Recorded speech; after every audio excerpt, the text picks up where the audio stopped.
Control line पर भारतीय दहशतगर्दी, भारतीय जारहियत, भारतीय इश्तियाल अंगेजी जारी है। भारत ने गुज़िश्ता रात मुतादिद मकामात पर पाकिस्तानी पोस्टों पर बिला इश्तियाल फायरिंग की। सिक्योरिटी ज़राए का कहना है कि पाक फौज ने भारतीय फौज की बिला इश्तियाल फायरिंग का मुंह तोड़ जवाब दिया। भारत ने LOC पर निकयाल, खुई रट्टा, शारदा, केल, नीलम और हाजी पीर सेक्टर्स में बिला इश्तियाल फायरिंग की। पाक फौज ने भारतीय फौज की बिला इश्तियाल फायरिंग का मुंह तोड़ जवाब दिया।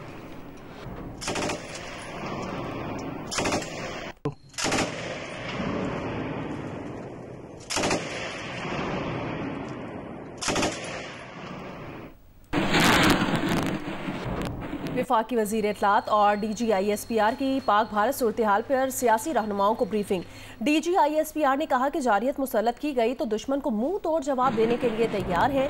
पाकिस्तान पुरअमन मुल्क है और खित्ते में अमन चाहता है। ज़राए के मुताबिक इन कैमरा सेशन में DG ISPR ने सियासी रहनुमाओं को पाक फौज की तैयारियों से आगाह किया। पहलगाम वाक़े और भारतीय जंगी जारहियत के खिलाफ आज शाम कौमी असम्बली में करारदाद लाई जाएगी। भारतीय जारहियत और रियासती सरपरस्ती में हुकूमत अपनी रियासती सरपरस्ती में भारत की दहशतगर्दी पर बात की जाएगी। सिंध ताश मुआहदे की खिलाफ वर्जी पर हुकूमत अपनी हिकमत अमली से आगाह करेगी। इजलास में मुस्लिम लीग नून, पीपल्स पार्टी, MQM, JUI, साबिक़ वज़ीर आज़म आज़ाद कश्मीर, बलूचिस्तान अवामी पार्टी समेत दीगर रहनुमाओं ने शिरकत की।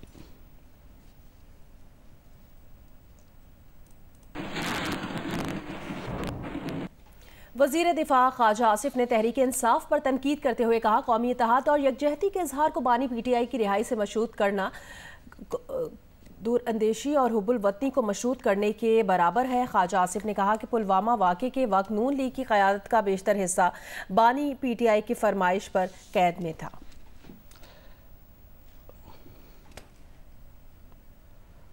ब्रीफिंग में शिरकत के हवाले से ख्वाजा आसिफ ने कहा कि अगरचे इसमें बानी PTI ने हमारे साथ बैठने से इनकार किया था, लेकिन हमने कौमी इत्तेहाद में रखना नहीं डाला था। ख्वाजा आसिफ ने कहा कि वतन और उसकी सलामती शख्सियात और लीडरशिप से कहीं ज़्यादा अहम है। इससे पहले आपको बताएं कि पहलगाम वाक़े पर जो कार्रवाई हुई थी उस पर पाकिस्तान तहरीक इंसाफ ने इजलास में शिरकत नहीं की थी। PTI ने पाक भारत सूरत हाल पर हुकूमती ब्रीफिंग में शिरकत नहीं की। सियासी कमेटी के ऐलान में कहा गया है कि हुकूमत को फौरी तौर पर ऑल पार्टीज़ कॉन्फ्रेंस बुलानी चाहिए थी। तमाम कौमी जमातों को एतमाद में लेकर एक मुश्तरका लाहेअमल तरतीब दिया जाता। PTI की हुकूमती ब्रीफिंग में अदम शिरकत पर वज़ीर दिफा ख्वाजा आसिफ ने उन्हें तनकीद का निशाना बनाया। ख्वाजा आसिफ ने कहा कि पुलवामा वाक़े के वक्त नून लीग की क़यादत का बेशतर हिस्सा बानी PTI की फरमाइश पर कैद में था। जेलों से बाहर क़यादत ने बानी PTI की बुलाई गई ब्रीफिंग में शिरकत की। अगरचा इसमें भी बानी PTI ने हमारे साथ बैठने से इनकार किया, लेकिन हमने कौमी इत्तेहाद में रखना नहीं डाला। ख्वाजा आसिफ ने कहा कि वतन और उसकी सलामती शख्सियात और लीडरशिप से कहीं ज़्यादा अहम है।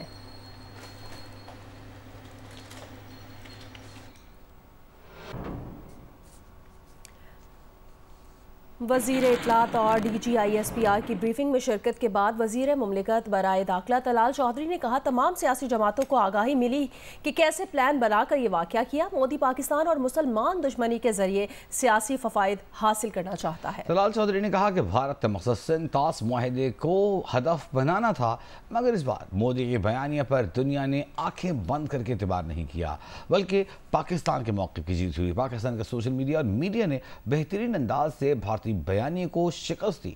PTI ने कहा कि जूनियर लेवल का मामला है तो आप भी अपने जूनियर लेवल के सियासी रहनुमा भेज देते हैं। उन्होंने ये बात जिनके नुमाइंदे शिराज करदेसी से गुफ्तगू में कही। जी बिल्कुल, वज़ीर इत्तलात और नशरियात और DG ISPR की जानिब से तमाम जो सियासी जमातें हैं उनके सरकर्दा रहनुमाओं को बुलाया गया है, ब्रीफिंग दी गई है और उस ब्रीफिंग का हिस्सा थे तलाल चौधरी साहब से हम पूछेंगे। तलाल चौधरी साहब, बहुत शुक्रिया आपके वक्त का, क्या कमेंट करेंगे सर? देखिए, बहुत ही इंफॉर्मेटिव थी और बड़ी मालूमात में इजाफा हुआ है। तमाम पॉलिटिकल पार्टीज़ के लोगों की मालूमात में इजाफा हुआ है कि ये वाक़या जो है वो किस तरह प्लान करके एक प्री प्लान पूरी की पूरी फॉल्स फ्लैग ऑपरेशन, फिर उसके बाद पहले क्या करना है, घंटे बाद क्या करना है, 2 बाद क्या करना है, 3 बाद क्या करना है, और सारी की सारी या तो पॉलिटिकली गेन करना चाहते हैं मोदी, और दूसरा पाकिस्तान के अगेंस्ट जो वनडेटा है, जो उनकी एक दुश्मनी जो उनकी पूरी सियासत से झलकती है, और मुसलमान दुश्मनी, पाकिस्तान दुश्मनी, और उसमें फिर टारगेट था इंडस वाटर ट्रीटी, और बड़ी देर से वो हीले बहाने कर रहे थे, और बड़ी देर से वो इस जो एग्रीमेंट के तहत मालूमात देनी होती हैं कि कितना पानी आया है, कितना पानी जखीरा हुआ है, वो मालूमात देने से भी गुरेजा थे। इंडिया का बयानिया पे दुनिया ने आंखें बंद करके, जैसे पहली दफा कई दफा उन्होंने उस पर हाँ कही है, इस दफा पूरी दुनिया में उनका बयानिया जो है वो पट गया है, इसलिए कि हर चीज जो है जो उन्होंने की है वो उन्हीं के अगेंस्ट गई है। और मैं समझता हूँ पाकिस्तान के बयानिए की जीत हुई है, पाकिस्तान के मौक़िफ़ की जीत हुई है, पाकिस्तान की जीत हुई है। पाकिस्तान के मीडिया और सोशल मीडिया ने जिस बेहतरीन अंदाज में उनके मौक़िफ़, उनके बयानिए को गिराया है, हमने बड़ा क्लियरली पाकिस्तान ने मैसेज दे दिया कि हम तैयार हैं। कश्मीर भी पाकिस्तान है और कराची भी पाकिस्तान है। आप जहां भी कहीं इस तरह का अग्रेशन करेंगे तो मल्टीप्लाई करके उसका जवाब आएगा, और जवाब आएगा। और अब बात करेंगे ईरानी वज़ीर ख़ारजा अब्बास अरग़ची की, जो सरकारी दौरे पर पाकिस्तान पहुंच गए हैं। तर्जुमान दफ्तर ख़ारजा के मुताबिक इस्लामाबाद एयरपोर्ट पर वज़ारत ख़ारजा के आला हुकाम और ईरानी सफ़ीर ने अब्बास अरग़ची का इस्तक़बाल किया। ईरानी वज़ीर ख़ारजा सदर, वज़ीर आज़म और नायब वज़ीर आज़म से मुलाकातें भी करेंगे। ईरानी वज़ीर ख़ारजा दो तरफ़ा ताल्लुकात, इलाकाई और आलमी उमूर पर तबादला ख्याल करेंगे।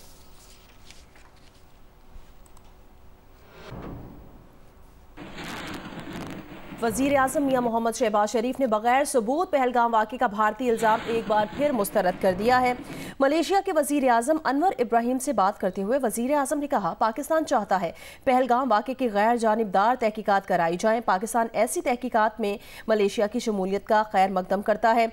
इसी दौरान हुकूमत ने फैसला किया कि खित्ते की ताज़ा सूरत हाल पर अक़वाम मुत्तहिदा के सलामती काउंसिल को ब्रीफिंग दी जाए। और दूसरी जानिब हुकूमत ने फैसला किया है कि खित्ते की सूरत हाल पर अक़वाम मुत्तहिदा की सलामती काउंसिल को ब्रीफिंग दी जाए।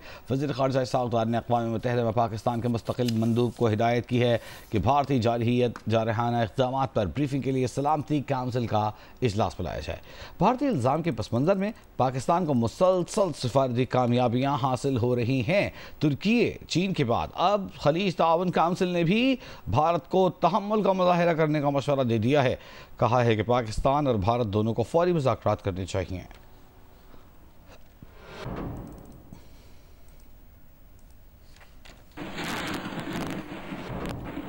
भारत ने एक बार फिर पाकिस्तान के खिलाफ आबी दहशत गर्दी का मुजाहिरा किया है। बगलेहार डैम के जरिए भारत ने पाकिस्तान की तरफ आता पानी रोकना शुरू कर दिया है, जिसके बाद दरियाई चिनाब में हेड मराला के मकाम पर पानी के बहाव में मुसलसल कमी आ रही है। महकमा अनहार के मुताबिक दरियाई चिनाब में कल हेड मराला के मकाम पर पानी की आमद 87,000 क्यूसिक थी, जो आज सिर्फ 10,800 क्यूसिक रह गई है। आबी माहिरीन के मुताबिक मकबूजा जम्मू के इलाके रामबन में वाक़े बगलेहार डैम में 3 लाख एकड़ फीट पानी जखीरा करने की गुंजाइश है। भारतीय मीडिया के मुताबिक भारत अगले कदम के तौर पर शिमाली मकबूजा कश्मीर के किशन गंगा डैम में भी पानी रोकने जा रहा है, जिसके बाद दरियाई जेहलम में पानी कम होने का खदशा है। किशन गंगा में 15,000 एकड़ फीट पानी जखीरा करने की गुंजाइश है, जबकि इससे पहले 26 अप्रैल को भी भारत बगैर इतला दिए दरियाई जेहलम में बड़ा सैलाबी रेला छोड़ चुका है, जिससे चकोटी के मकाम पर दरिया अचानक 15 फीट तक बुलंद हो गया था।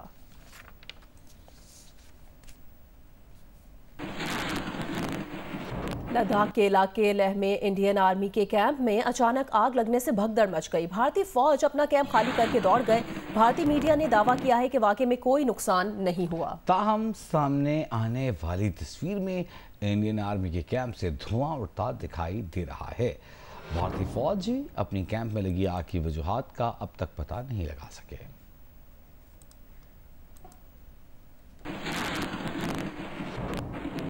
कराची के एम.ए. जिना रोड पर मुख्तलिफ मजहबी जमातों की जानिब से गजा में इसराइली मजालिम के खिलाफ मार्च किया गया। मुमताज आलिम दीन मुफ्ती मुनीबुर रहमान ने भी खिताब किया। 2 रियासतें दुनिया में रियासती दहशतगर्दी में मुलव्वस हैं। इसराइल और हिंदुस्तान, इन दोनों रियासतों का आलमी बाइकाट किया जाए। इन दोनों के वज़राए आज़म का स्टेट टेररिज्म के जुर्म में ट्रायल किया जाए और इनको कैफरे किरदार तक पहुंचाया जाए। पाकिस्तान के 25 करोड़ अवाम अपनी मुसल्लह अफवाज की शाना बशाना कदम ब कदम खड़े हैं और खड़े रहेंगे। तहरीके नफाज़ फ़िक़्ह जाफरिया की कॉल पर यौम अज़्म दिफ़ा पाकिस्तान के तहत इस्लामाबाद समेत मुल्क भर में रैलियाँ निकाली गईं। नेशनल प्रेस क्लब इस्लामाबाद से निकाली गई रैली के शुरका से खिताब में सेक्रेटरी जनरल TNFJ अल्लामा राजा बशारत हुसैन इमामी ने कहा कि कौम भारत से कशीदा सूरत हाल में पाक फ़ौज के साथ खड़ी है। एक करारदाद में रैली के शुरका ने तहरीक आज़ादी कश्मीर और फ़लस्तीन की भरपूर हिमायत का इयादा किया। रैली से सैयद हसन काज़मी, मखदूम फरजन काज़मी, जुल्फ़िकार अली राजा और दीगर ने भी खिताब किया। स्टेट बैंक की मॉनेटरी पॉलिसी कमेटी का इजलास आज होगा। इजलास में शरह सूद का तयन होगा। कारोबारी तबके का मुतालबा शरह सूद मजीद 200 बेसिस पॉइंट्स कमी का है और मालियाती शोबे का अंदाजा है कि शरह सूद में 50 बेसिस पॉइंट्स कमी की जाएगी। वाज़ेह है कि स्टेट बैंक की पॉलिसी कमेटी ने शरह सूद 12% मुकर्रर कर रखी है। मई 2024 में पॉलिसी रेट 22% था। एक साल में शरह सूद 10% कम हुआ। अगर आज 200 बेसिस पॉइंट्स की कमी आती है तो शरह सूद 10% पर आ जाएगा।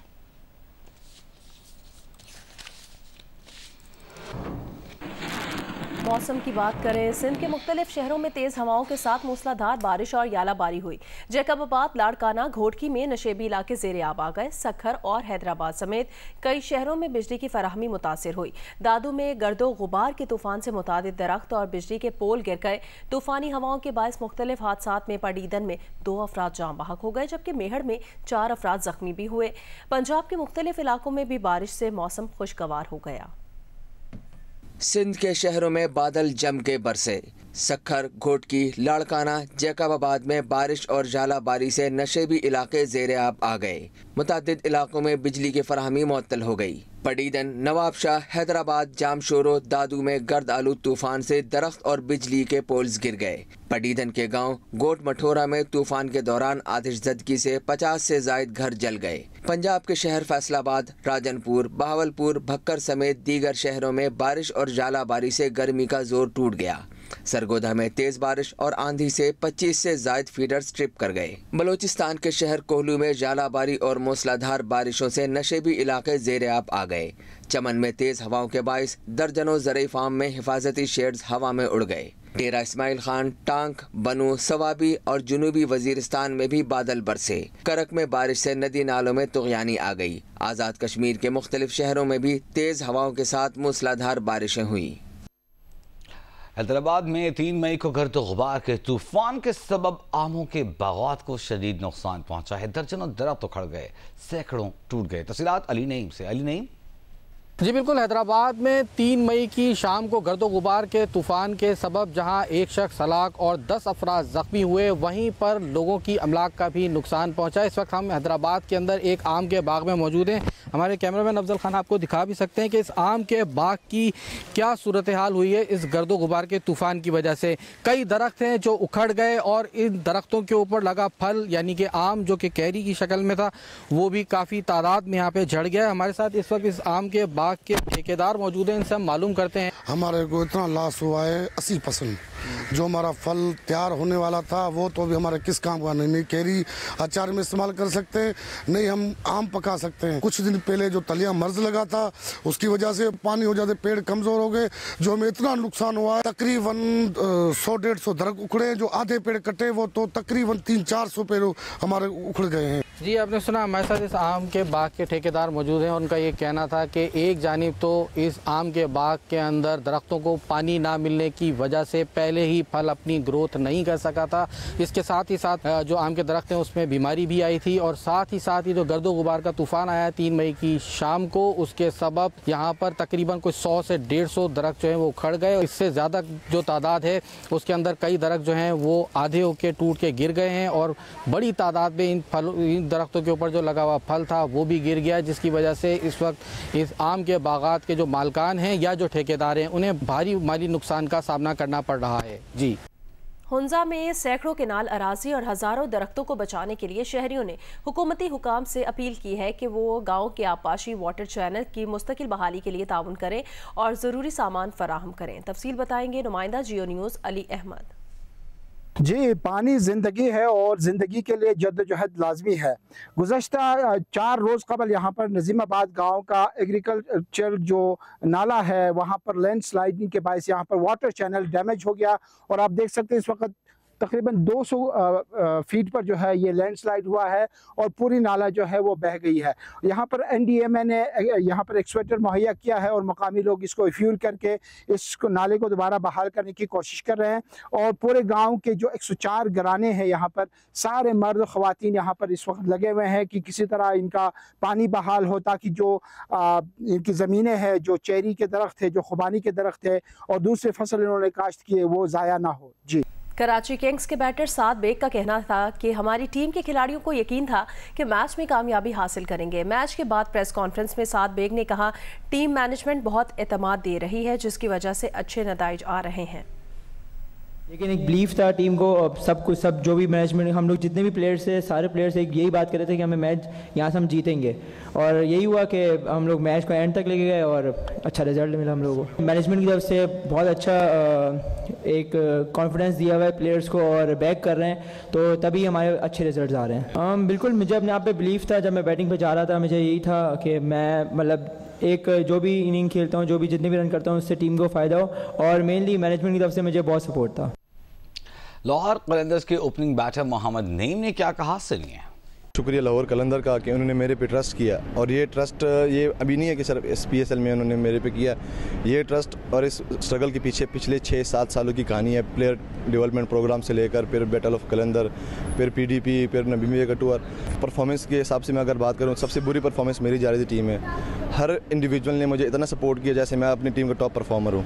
नो डाउट हर परफॉर्मर को सपोर्ट किया जाता है, लेकिन जो मुझे सपोर्ट किया गया मुझे नहीं लगता कि किसी ने आज तक किसी को किया होगा। बेसिकली मैं फाटा के उस एरिया से बिलोंग करता हूँ जहाँ पे क्रिकेट का कोई क्या कहते हैं, कोई सोच नहीं है, कोई ऐसे इतने क्रिकेट है नहीं वहाँ पे, हालात भी वहाँ पे ख़राब है। पाराशनार से मेरा बेसिकली ताल्लुक़ है, तो ना क्रिकेट ना होने की वजह से मैं लाहौर आया था क्रिकेट खेलने के लिए, साथ एजुकेशन भी मैं कर रहा था। पाकिस्तान का जो बेस्ट प्रीमियम प्लेयर है वो मैंने जितने देखे हैं, मेरे लिए तो बाबर आजम सबसे जो मतलब प्यारा लगा है देखने में, बैटिंग में, स्टाइल में, सब कुछ, he is something else. But लेकिन जो मैंने अब्दुल्ला भाई के साथ जब क्रीज शेयर किया है, मैं कहता हूँ कि मैं तो साइड पे खड़ा रहूँ और उनकी बैटिंग देखते रहूँ। मैं ऑनेस्टली बताऊँ, इनको फेस करने के बाद कोई लगता ही नहीं है कि मैं किसी बॉलर को फेस कर रहा हूँ, क्योंकि ये one of the best 2 bowler हैं, वाइड बॉल स्पेशली। तो मुझे नहीं लगता किसी बॉलर को देखते, मुझे समटाइम ऐसे लगता है कि मैं किसी क्लब बॉलर को खेल रहा हूँ इनको खेलने के बाद। सब कुछ मुकद्दर से मिलता है, इंशाल्लाह हमारी होगी कोशिश और हम कोशिश करते रहेंगे और परफॉर्म करते रहेंगे इंशाल्लाह, और वो दिन दूर नहीं होगा कि हम इंशाल्लाह, मैं भी पाकिस्तान के लिए खेलूँगा इंशाल्लाह। ईरानी वज़ीर दिफा ने कहा है कि अमेरिका या इसराइल ने हमला किया तो ईरान जवाबी हमला करेगा। अजीज नासिर ज़ादा ने कहा कि अमेरिका या इसराइल ने पहल की तो उनके मफादात, फोर्सेस और बेसिस को जब और जहां ज़रूरत होगी निशाना बनाया जाएगा। यमन से तल अबीब के बिन गोरियान एयरपोर्ट पर बैलिस्टिक मिसाइल हमले के बाद इसराइली वज़ीर आज़म ने ईरान पर हमले की धमकी दी है। कहा, हमले के जवाब में हूसियों के ईरानी दहशतगर्द आकाओं को अपनी मर्जी की जगह और वक्त पर जवाब देंगे।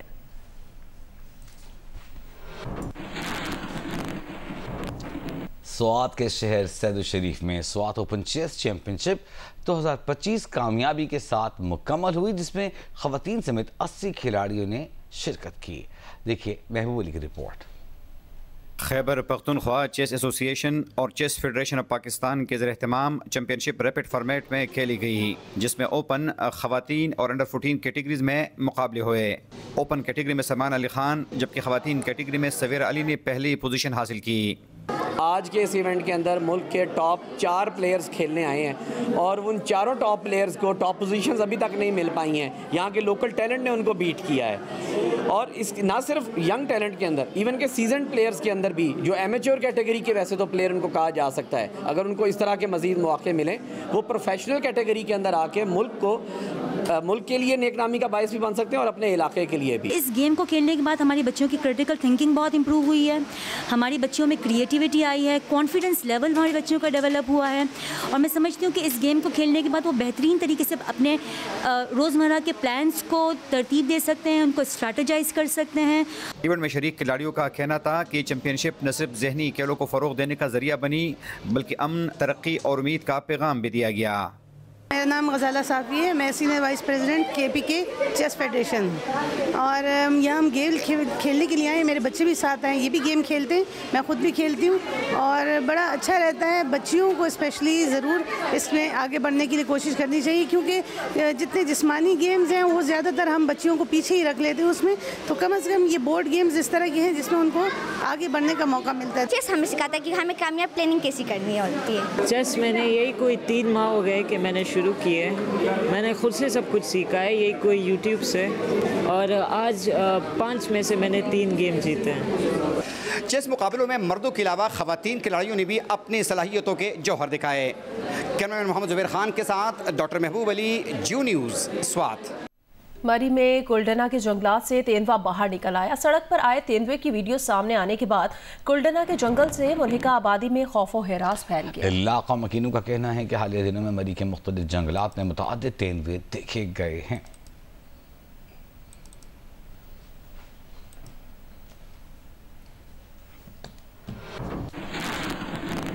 जिला मीरपुर की तहसील डडियाल में सजा सकाफती मेला जिसमें शहसवारों ने नेज़ाबाजी का शानदार मुजाहरा किया। सैयद आबिद हुसैन शाह की रिपोर्ट।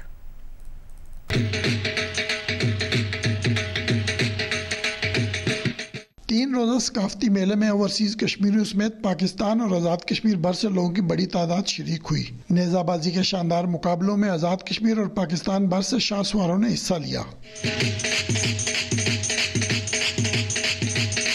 सकाफत को जिंदा रखा है और बड़े अच्छे तरीके से यहाँ पर मेला जारी है। मुख्तलिफ क्लब्स यहाँ पर आए, जो पंजाब से आए, आज़ाद कश्मीर भर से आए और भरपूर तरीके से हिस्सा ले रहे हैं। ओवरसीज़ हैं, इन बेचारों की ये मेहनत है और यहाँ आते हैं, लोगों को एक मौका मिलता है, इनको अल्लाह ताला और हिम्मत दे। बहुत बड़ी तादाद में लोग मेला देखने आए और इस मेले की जो सबसे बड़ी बात है वो ये है कि ये ओवरसीज़ कश्मीरियों का वतन अजीज़ के साथ एक लिंक है, इसलिए कि इस मेले के इंतजाम जो है वो ओवरसीज़ कश्मीरी जो है वो हर साल करते हैं। डडियाल में होने वाला ये सकाफती मेला इस बात की दलील है कि आज़ाद कश्मीर के शहरी खौफ के साए में नहीं बल्कि मुकम्मल एतमाद और आज़ादी के साथ जिंदगी गुजार रहे हैं। कैमरा टीम के साथ आबिद हुसैन शाह, जियो न्यूज़, मीरपुर, आज़ाद कश्मीर।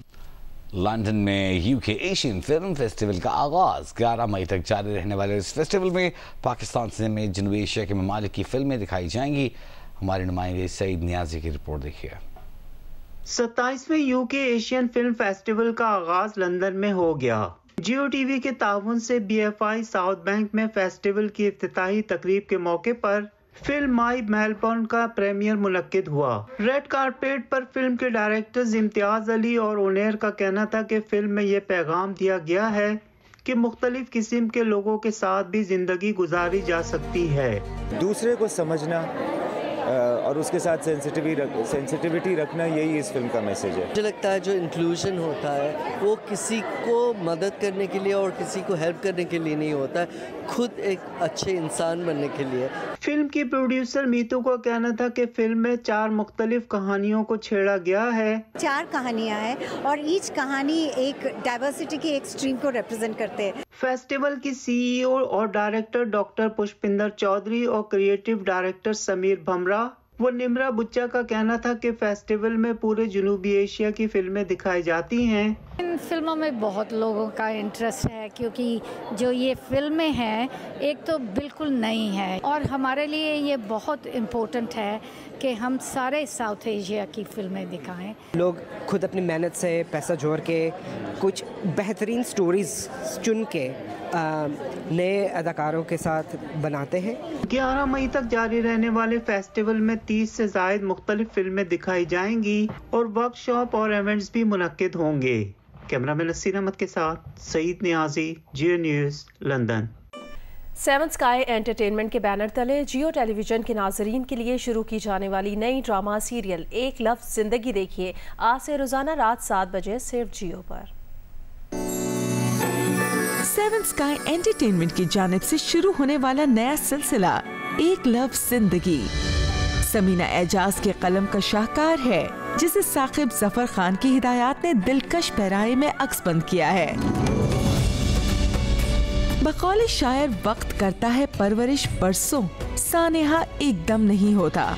इसी के मज़दाक कहानी की मरकजी किरदार हूर के सारे अरमान एक हादसे की नजर हो जाते हैं।